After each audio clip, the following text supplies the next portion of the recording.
All right, I don't know, maybe this is the fourth Coffee and Creatives. Thank you all so much for coming, new people, familiar people.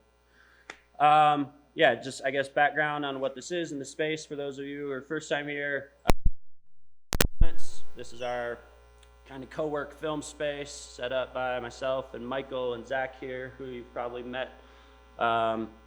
Just a bunch of freelancers kind of came together to have a shared space. If anybody is interested in working out of here, we rent desks and have 2 available, so would love to welcome some new faces in.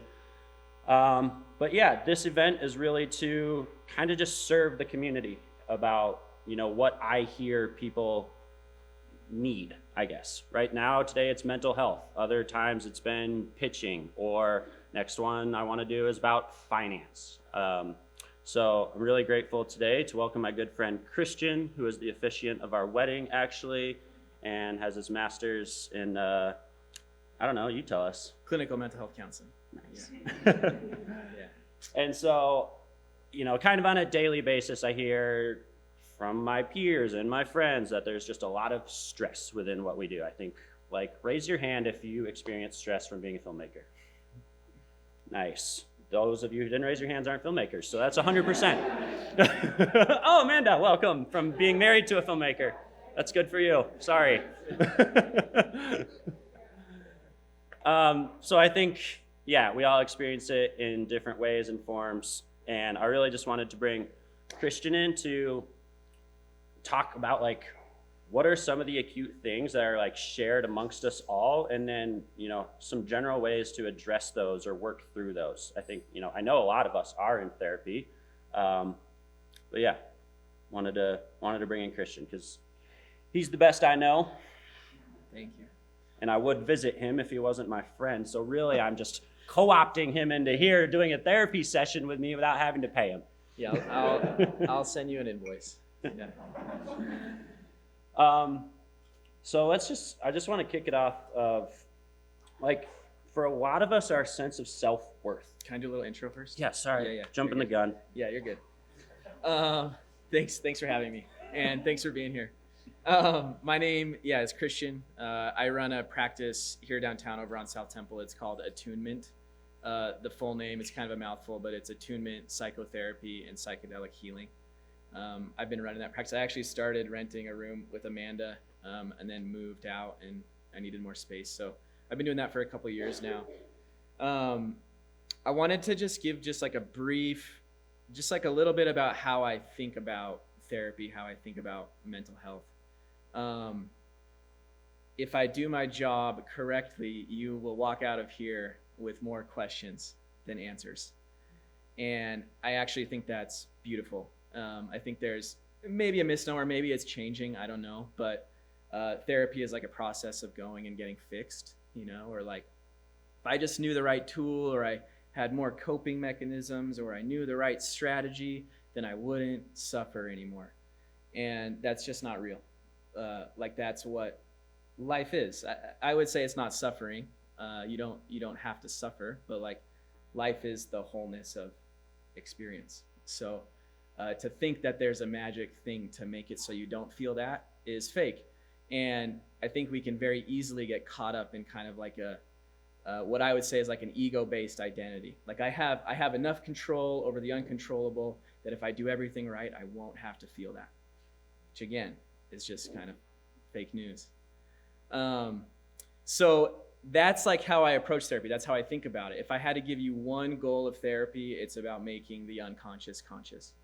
Because we have unconscious mechanisms, belief patterns, whatever, that almost act as kind of autonomous forces that guide our life. And then we repeat patterns, and then we're why am I repeating this pattern? How did this happen again? Well, there's an unconscious force, there's a mechanism at play. And until you get curious enough to bring that to the surface, it's gonna rule you. And I say this to my clients all the time. Bringing material to the surface and making it conscious, it doesn't even mean your life will change. Your life might look exactly the same, but you will have a choice. It won't be ruling you. And I think that's beautiful. And so I try and stay away from the fix-it energy. Fix-it energy, it calcifies, it hardens, it makes things stuck. because there's judgment inherent in fixing. And we can maybe get a little bit more specific on like what that looks like in just our day-to-day life, but that's a broad kind of philosophical way that I think about this, and hopefully a way that we can approach this conversation. Maybe you walk away with some tools, tips, tricks, but again, hopefully you walk away with more curiosity. That would be my goal, my dream for you. Yeah. I think there's some irony to me hosting this. Michael sat me down earlier this week as someone who's like, harden up, and I'm, maybe not the first person to have gone to therapy. So Michael called that out earlier. I just want to be the first to address that I can be a bit brash sometimes. So. The king of fix-it energy. I'm full fix-it energy. Yeah. I'm just type A. We're just gonna muscle through this thing. It'll be solved. So I'm excited to learn from you as well. Yeah. Let's start off. I think, I'm going to speak to some of my own experiences within film and then apply them to the broader. I think through you. So one thing that I have often struggled with, and I know many of us do, is like having our sense of identity tied to our career. For many other careers, it's not the same, but our career is like, I am a filmmaker, and it's very public facing. Like all of our work is put on the internet to be judged by, the masses, and there's a lot of like scrutiny in that. And I think there's a lot of stress and pride and ego wrapped up in being a filmmaker. So just like talk to me about that, like identity versus career. I'm gonna take a little bit of a roundabout course. So it's easy to start with relationships. Okay, so let's just think about being in a relationship. Maybe you've heard this before or come across it somewhere, but it's very helpful to think about relationships as mirrors. Whatever is going on, when you're getting into a friendship or an intimate relationship, a romantic relationship, the closer that relationship gets to you, the more accurately it's going to reflect back to you parts of yourself that probably need attention. So my wife, Annie, is here. She's the closest person to me. Oh, man. And it's very easy for her to bring out parts of me that need attention. It's very easy for me to say, this is Annie doing this to me, but really it's just material coming up that wants me to look at it. So our jobs do that as well. Our jobs very much do that. And it's something I think about a lot. I think about my job as a relationship. And so you're totally right. I mean, you all in the creative and the film industry, like you're just fully on display. It's so easy for ego to get wrapped up in that display. But then again, the opportunity is like, if this mirror, if this project, if this job, if this whatever is bringing up familiar patterns, familiar ways that I think about myself, familiar ways that I cope with these problems, familiar ways that I lash out at people in my life because I'm so stressed because that video didn't get the reception that I want. It is telling you so much about what needs attention. And so then the opportunity becomes, how do I get like deeply curious about what is coming up? And if it's coming up again over and over and over and over, it has nothing to do with the job. It has everything to do with you. And that's a beautiful place to be, because if it has to do with you, then you have an opportunity to work with it. If it has to do with the job, well then shit, you're just gonna be finding the job forever that's gonna like make you feel better about yourself. So I can stop there. I'd be curious what if anything came up. Yeah, I think, man, that relates. Like I always hope that it's gonna be like the next job that I'm gonna be like, that was it. That was my dream job. Last month it was going to the Arctic and doing a climate change project, and it's come home and you're like, well, now I'm just sad because I'm not on the thing anymore. And it's like you're just constantly riding these waves. Mm-hmm. And I think that's stressful for me, because you get these like really exciting things and then you come back to the mundane, and I'm in a 400-page long spreadsheet about archival licensing right now, and my eyes are bleeding, and it's like you think it's going to be the dream job and then you'll be set. But it's like, it's kind of like happiness. Like you never arrive fully. Mm-hmm. And trying to like understand that. Totally. And like happiness it's a faulty metric. It's again, like you're never going to find the thing that will make you happy. There's a book that came out recently, The Happiness Trap. People might be familiar with it. Yeah, kind of talks all about that. So at some point, the shift has to happen, and I see this in my clients who care about their work. I mean, let's be honest, there are a lot of people out there who work is just a thing to do. But there are a lot of people who deeply care. And I'm assuming we're probably all in this world. Like probably most people in here, you're pretty competent. You could go find a job that would be very secure, that would pay the bills. You'd be fine. But it wouldn't be meaningful to you. And that's where the shift has to happen. Like the pursuit of happiness has to shift to the pursuit of meaning. And then again, like, how do you find meaning? Well, let me also just give a caveat. Like, this is a perspective and philosophy. I'm going to present it as if it's truth, but it's my opinion and the opinions of others who have come before me. If it doesn't switch to meaning, it will always be hollow. If it doesn't switch to purpose, you'll always be lacking. And so then the question becomes, how do I find meaning and purpose in every opportunity? That's a lofty goal for sure. I mean, no one's going to do that perfectly. But for me, I would say the pursuit of psycho-spiritual development, the pursuit of making my unconscious conscious, of being more aware of who and what I am, is the most meaningful pursuit I could ever imagine. And I don't think that's a selfish, kind of like self-absorbed endeavor. I actually think it's the opposite, because if I'm more clear about me and I'm more capable of giving and receiving love because I've worked through all the shit that gets in the way of that, then I'm only going to make the lives of the people around me better. So a little bit of a tangent there, but it's got to switch from happiness. Happiness it's not going to work. I think building off that, next thing I want to talk about is like, in the same way that some people expect a single relationship, like with their partner, to fulfill all of their external needs, a lot of people look towards their job to do that. I find myself doing that at times. It's like, all right, I want my creative outlet to be film. I also want my financial, part of my life to be coming from film. I want my joy to be coming from film. And it's like, I put a lot of weight on film to deliver all these things for me, but you would never do that with just one person. Right. And so let's talk about that a little bit, of like putting all this stress on this one component of your life, as opposed to being open to like a broader experience of life, essentially. Totally. Yeah, totally. I'd say being human is being whole. And being whole means you have access to all parts of yourself. So like a really easy example is like, I can feel sad, I can feel angry, I can feel happy, I can feel joyful, I can be present. There were many periods and times of my life where I couldn't feel anger. Anger was not allowed. Anger was not allowed in my household, in the environment that I was raised in the religious background that I was raised in. There's direct or indirect messages that being angry is bad, And so becoming a whole person is like, how do I get in touch with anger? Not so that I can walk around and just be an ass, but like so that I can be more conscious of what is happening for me.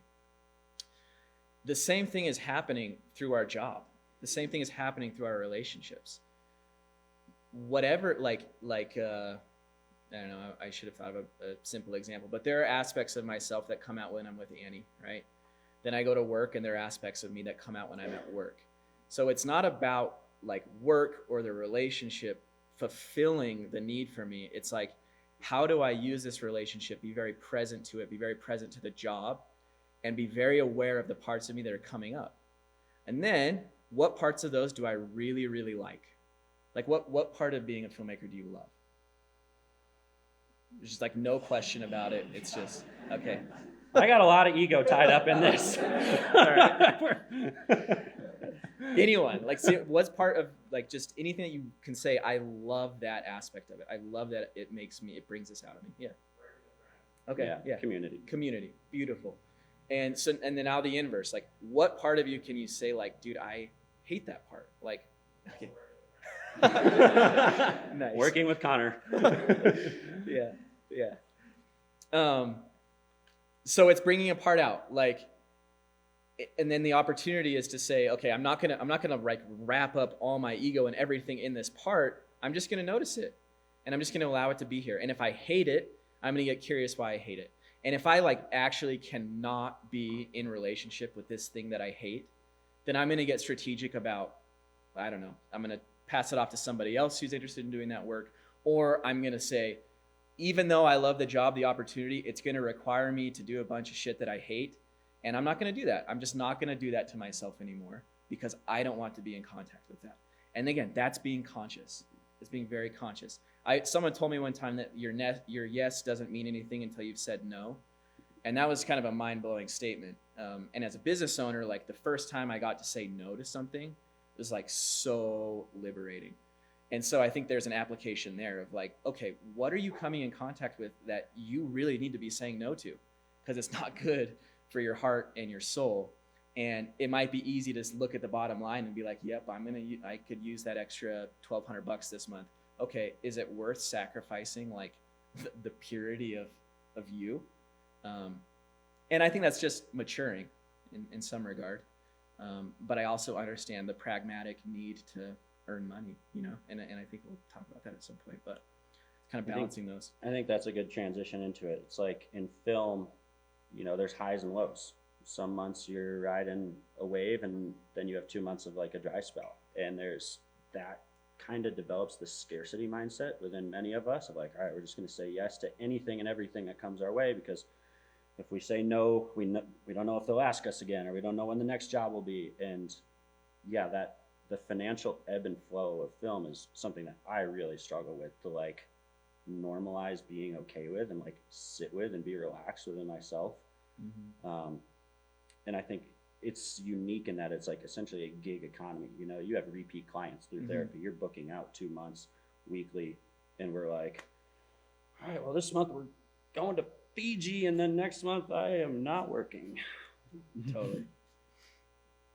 Yeah, I'm going to answer this question not as someone who's figured this out. You know, this is more of like a maybe wisdom from other people. I guess there's one facet. The most pragmatic aspect would be to ask yourself, have I ever not had a roof over my head, and have I ever not had food on my plate? At the most basic, fundamental level. If you have been in that position, then you know what that's like. If you haven't been in that position, then the prospect of it happening is just false. Which is really interesting to really boil down at the most basic level, what am I actually afraid of? And truthfully, it just boils down to death or being alone on like the deepest psychological level, right? It's just being alone and dying. So, you know, which is intense. But again, that's an unconscious fear. Like that's like every one of us walks around with that. You will do 100 things today to avoid dying, and you won't even be conscious of doing that. And so when that gets kind of externalized into the job, like, okay, what happens if I don't get this job? Okay, Amanda's going to be upset with me. Okay, what happens when she's going to be upset with me? We're going to have conflict. Okay, if we have conflict, we're going to move out. Okay, I won't be able to buy food. I won't have a home. I won't then be death. And then I'll be alone. Yeah, and then I'm going to die. The next logical step to saying no to a job is death. But that's the crazy thing, though. That's like how layered it is. So like bringing that up, being really honest, doing an actual fear inventory, because the scarcity is fear. That's it. And fear is is devoid of love, really. So a fear inventory. What am I actually afraid of? How realistic is it if I don't get this job that I'm going to end up here? And it's almost never the case. It's crazy. Like if I was going to starve, I could reach out to 5 people in this room and you would buy me dinner. You know, you'd buy me groceries for the month. Like you'd let me sleep on your couch. Like it's wild. So there's just an opportunity to like really drop into that and then to act and look at the reality of the situation and be like, holy shit, my life actually is really abundant. I have friends. I have community. I live in, you know, the 1% of the entire world. Like we talk about 1%ers in our country. Well, if you're here, you're in the 1% of the whole world. You have more available to you than most people ever have for all time, you know? And it is so easy to forget that. And so, yeah, again, this is philosophical. I do it all the time. I'm stressed as hell about money right now. So I can't say that it's like I'm living into it fully, but even saying this to you, I'm like realizing, oh, okay, cool. I'm all right. Like, it's going to be okay. Takes that perspective shift. Yes. Like step outside of yourself for a moment. Yeah, totally. Yeah. The next thing I want to talk about is really like social media is, I think, a big thing for our generation. Like I know in our marriage, we're like, all right, we're not doing Instagram this week because we've recognized like the toxicity of it. But I think with film, there's this feeling, if I'm not on Instagram showing off all the cool shit I'm doing, then I'm not top of mind for people. And due to that, there's just like these constant comparisons because a lot of our friends and a lot of us get to do really cool things. And when you're not doing the really cool thing and you see Sean and Connor in British Columbia last week and they're working and you're in a 400-line spreadsheet, oh, FOMO, I want to be Connor. I never want to be Sean, but I want to be Connor that day. And so I think that's something that I acutely struggle with. I hate Instagram. Totally. I feel like I need it, which is probably a false. I mean, maybe, yeah, like yes and no. I mean, it's definitely the world that we live in. It's where business and marketing operates. I'm totally in that game as well. I mean, I don't think this is going to be like new to you or any of you, but like really recognizing that it's a tool. That's it. Like it is not a way of life. It's not a lifestyle. It's not a practice. It's just a tool. And if it kind of integrates and like seeps into you and becomes part of you, it's lost its utility as a tool because now it's connected to your ego and sense of self. There is a creator that I follow. His name is Matthew Allen, and he's all about making social media like a process of love. Like everything you put on there is just an expression of like your passion and what you like doing. And I understand that might be an ideal, but he's blown my mind in some of the things that he's shared of like, whatever you're putting on there, it is not for anybody else. And if it is for somebody else, you've already lost. Like if you're putting up a thing that you're really proud of making, it's purely for you to feel pride in that. And then again, when it gets attached to someone else's opinion, you've now lost.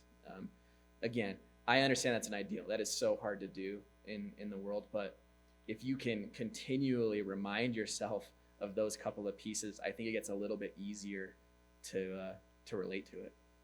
It has for me, at least. Yeah. I think the other component is like, I was talking with Michael about some talking points earlier this week, and we kind of already talked about it, but like, really what I have written down is film is not the most important thing in the world. Like at the end of the day, a lot of us make videos for YouTube and we like put way too much importance on that. And I think like recalibrating that at points, I'm like, oh my God, this project I have right now for Red Bull is stressing me beyond belief. That's like, dude, it's a video for YouTube. And I think like just remembering that every now and then, like life goes on Totally. Outside of this.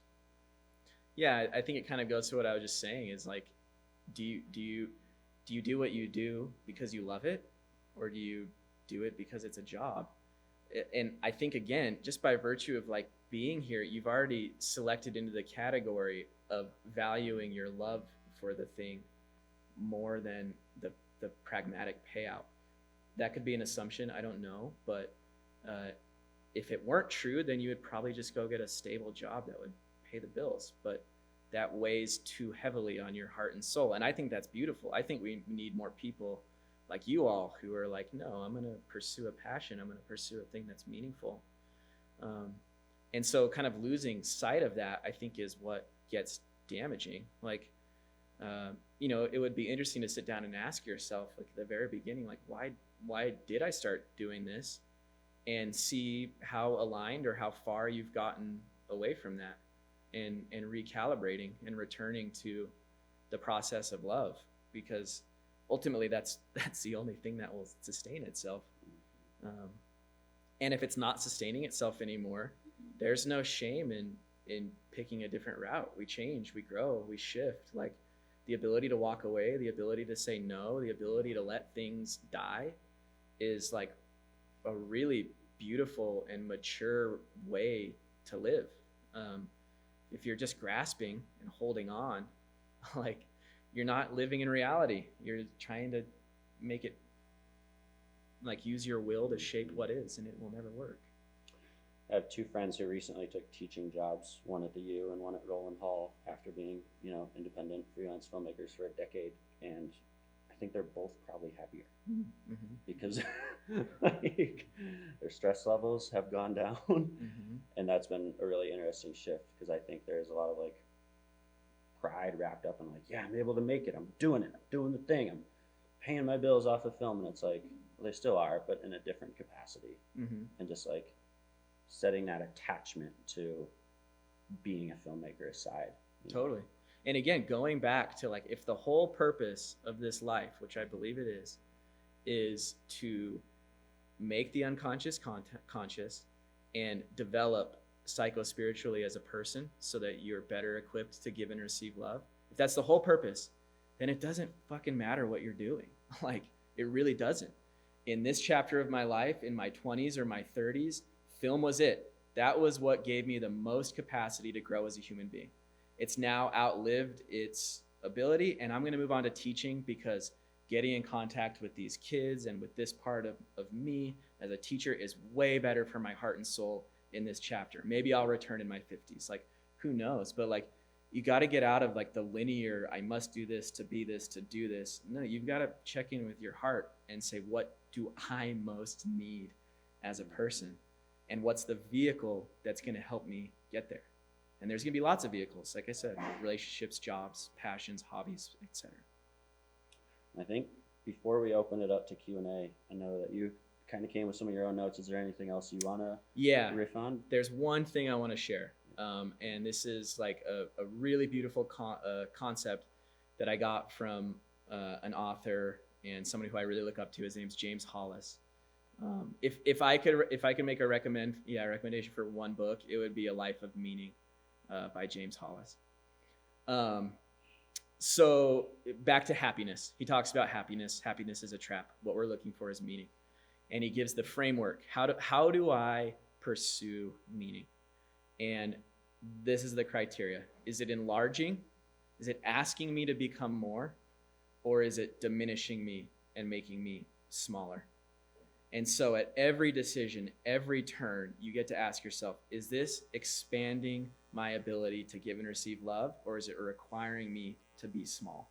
You can literally apply this to everything. Like to the most minute thing, to the grandest of decisions.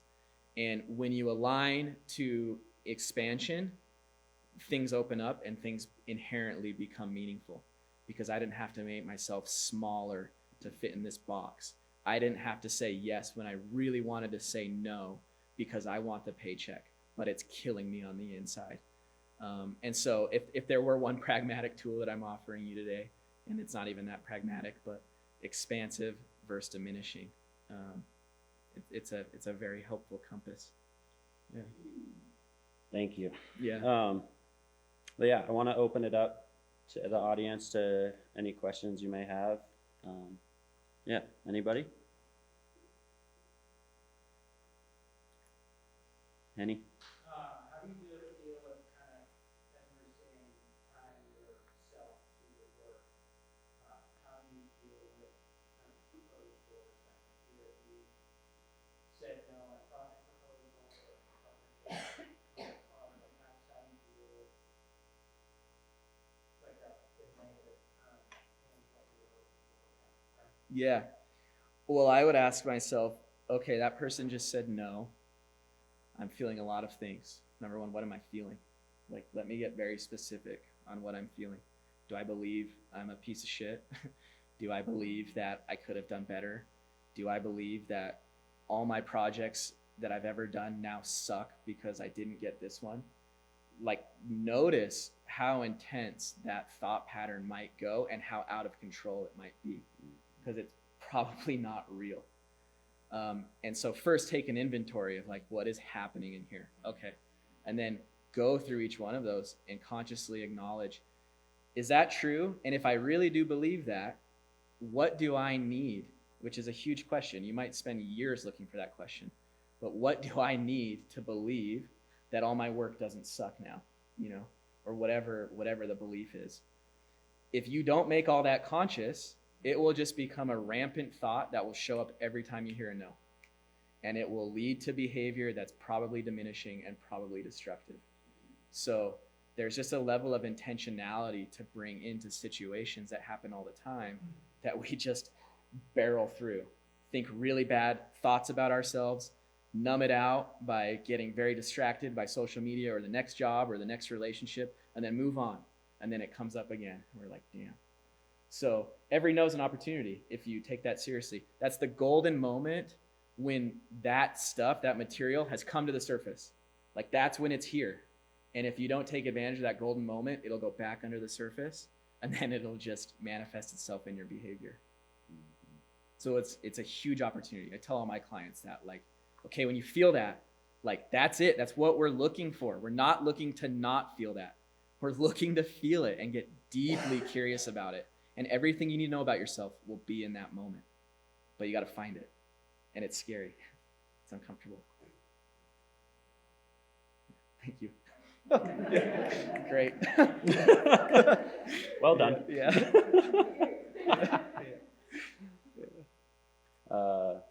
Jesse. I'm not in the film realm, but in a creative realm, and I feel like early on in your career, dealing with criticism and critique is really tough.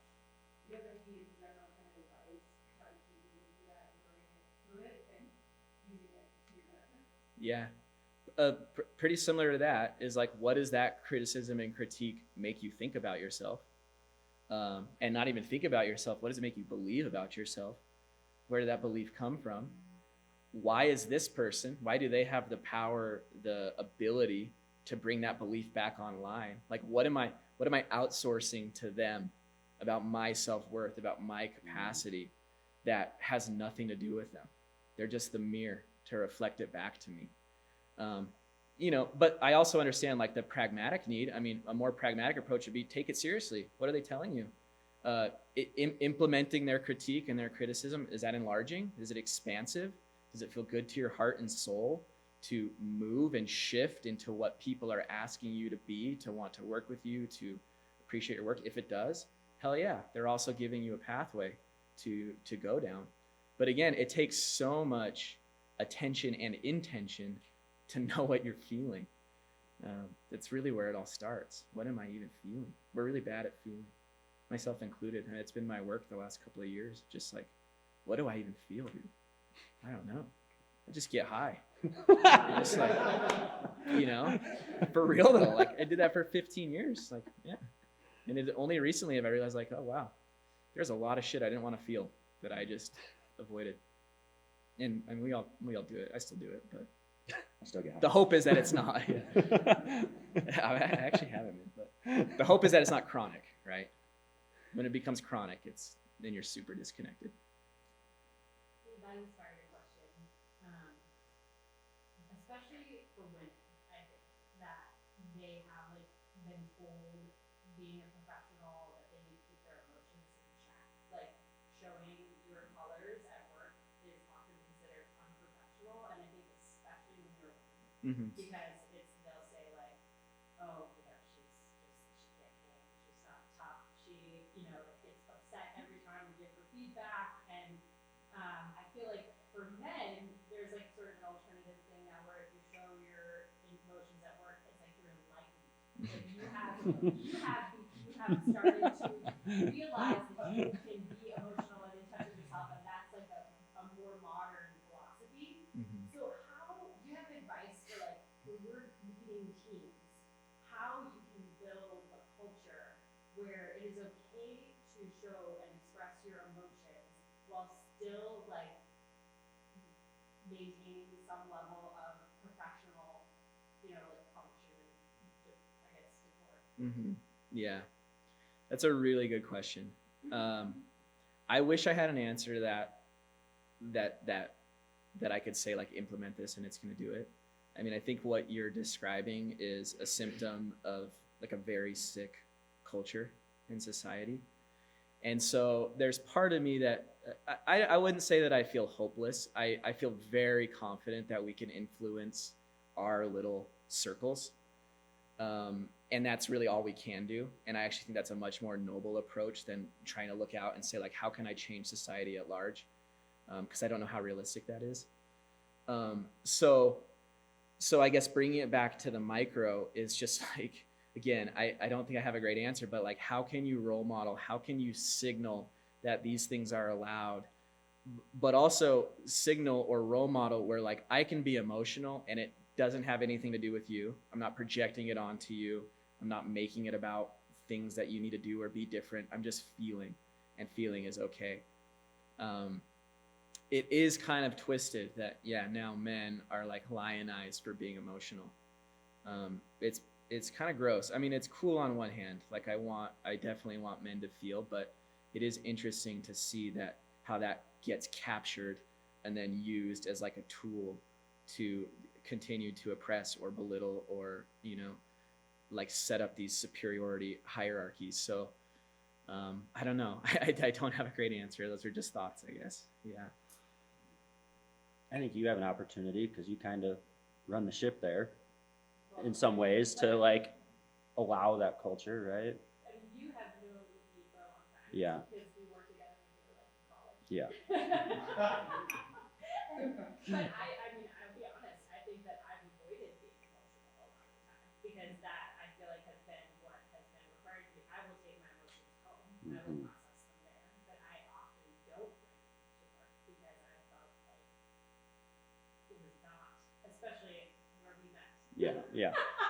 That was not the It's very culture there. not emotionally connected men. So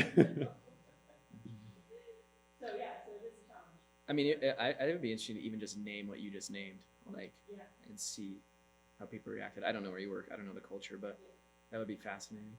Yeah. I think piggybacking off that a little bit, the high pressure situations bring out sometimes that in a lot of people, and especially if it's whether it's remote locations or high budgets or whatever it is. When you're bringing teams together, and this is something I'm trying to practice and working my way through scripting and stuff, it's sometimes that vulnerability comes out in motion and you want the creative or the person that is inspired to run with that, but being able to contain that where it doesn't affect the other team members in achieving necessarily the goal. And so, I don't know, pragmatic is maybe some tools that we could use on set when those pressures are high. Again, sometimes these jobs are, it takes 5 days to get in and 5 days to get out, and you're just in it, and you can't get away from anyone, and you literally feel trapped. Totally. And yet we're supposed to make something inspiring Totally. that's going to affect people. And to be honest, that's what we good at. Right. That's when you're against the wall and everybody feels stressed. If you have healthy humans, like, you can make something really beautiful. So I'm Totally. tools that you can use in those high pressure situations. I mean, the first thought that comes up is I think we really underestimate how much can be done through front loading, through like having this conversation, like exactly what you just explained. Explain that to the crew before you even go out there. Like, I've been here enough. I know how this happens. I see these dynamics all the time. What is going to be the best way for us to approach it? What do you need in those moments, mentally, emotionally? What do you need? What do you need? What do you need? How can I communicate with you? If you're getting overwhelmed, you need space. It's like really bleeding into the rest of the group. I'm going to take the liberty to make that judgment and tell you I'm not belittling you. I'm not kicking you out. I just want to maintain the integrity of the project because we're here on a job. Yeah. And that's okay. And then creating strategy. If that's happening, how do you want to step aside? How do you want me to ask you to step aside? What can we do? Front loading like goes so far. When I say front loading, I don't know if that's a therapy term or not, but just really setting up expectations and approaches for people. It always blows me away what I can get away with or do in a therapeutic setting if I've told them what to expect and how it's going to go. It's crazy. You can get people way further out of their typical like level of comfort when they know what to expect. Yeah. Do you think there's like a balance or art that you're looking for? Yes. Say it's critiquing your project or working with somebody who's a shithead on the set or whatever. Yeah, totally. And I'm glad you said that. I try and like find that balance. Obviously, this stuff is super meaningful to me, but I also think there's a lot of value in just getting the job done. Like, just get it done and don't think too much about it. Notice when you're in these loops that are not helping you. It's really easy to trick yourself like, okay, I'm being with unconscious material. I'm noticing what's going on. I'm blah, blah, blah. I'm doing all the right things, but you're just in a loop. You're not, nothing's happening. And you get better at discerning those moments the more you do these things. I couldn't tell you what that balance is, Connor. It's probably different for every person, but 100%, yes, get the job done. There's a time and a place for everything. And that's something that I feel frustrated about sometimes with my clients of like I just want to say that sometimes. Like, did you ever think about just not worrying about it? Like, maybe on this one, like, you know, I would never do that, but like, yeah. Maybe on this one. Yeah. I don't know if this one matters that much. You know?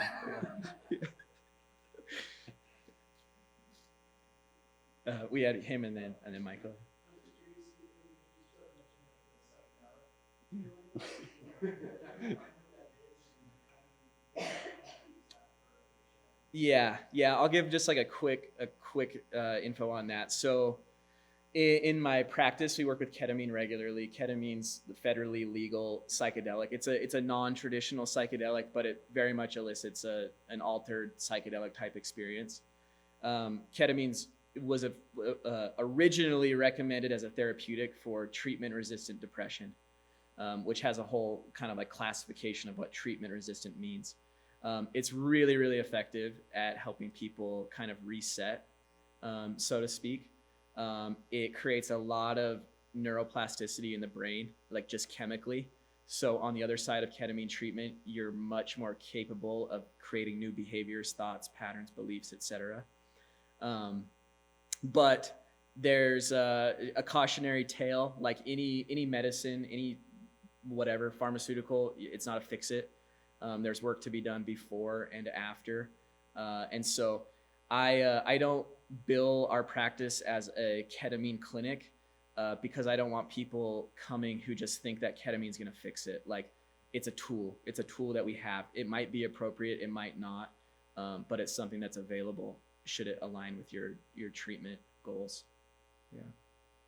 So, I think that comes up with a two-part question a little bit, and leading into it, I think like the purpose of this talk is that it's clear that mental health is a pretty prevalent issue, or in this industry and at large, like many people are having struggles with it at some point. So I guess the first part of the question is, as a community, do you have any advice if we're seeing people around us, or maybe we're not even aware on how we can support those around us if they're struggling, maybe we feel they are, maybe we aren't aware.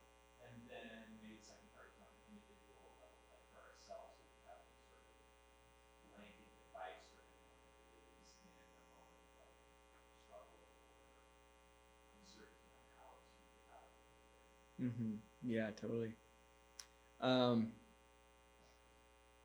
Well, I'll give you like a little bit of maybe a hippy-dippy answer to begin with. On the community level, like, we've got to look around and just ask ourselves, like, what the hell are we doing? Like, this is the most bass-ackwards way that we've constructed of living life. Like, if the goal of life is to just eat food and drink water and be connected to people, think about how many barriers we've put between us and that, which is just insane. And so on a community level, I would say, like, let's be a bit more proactive than reactive and just say, how do I get back to being a human? How do I create events like this? How do I sing with friends? How do I dance? How do I be outside? How do I make that not just like the thing I do because I know it's right and it's self-care, and it's like, no, how do I make this the way that I live my life because I know it really, really matters? And I'm saying that to you as someone who's completely trapped in this loop right now.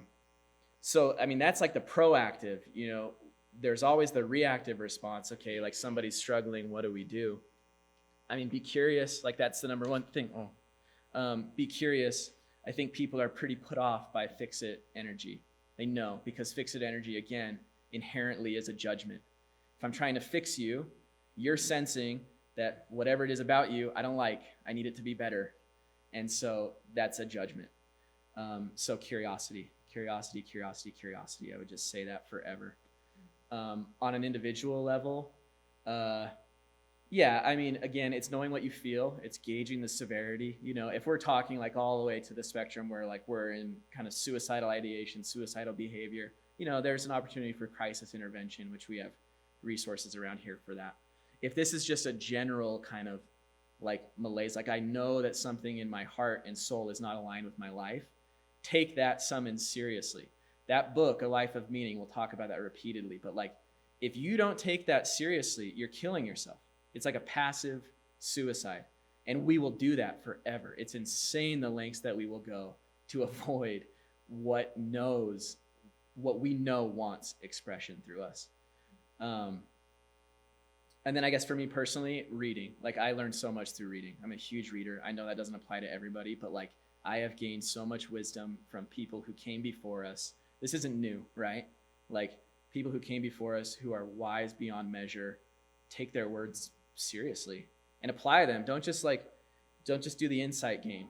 I listened to 40 podcasts this month. I read 10 books. I blah, blah, blah, blah, blah. Okay, well, did you actually change anything about your life? And yeah, take it seriously, take action. So I'd say, yeah. I think we'll wrap it Cool. there. Just want to say a massive thank you to you for Yeah. coming down here and being willing to do this. For anyone that like is looking for therapy, hit up Christian. He also has a couple practitioners that work with him. I think he could be an incredible resource for this community. But yeah, thank you all so much. Appreciate y'all coming down and just being part of our extended family. So thank you. Yeah, thank you. What time we got? 10:37. Oh, perfect. Yeah. Yeah, that's awesome. Appreciate you.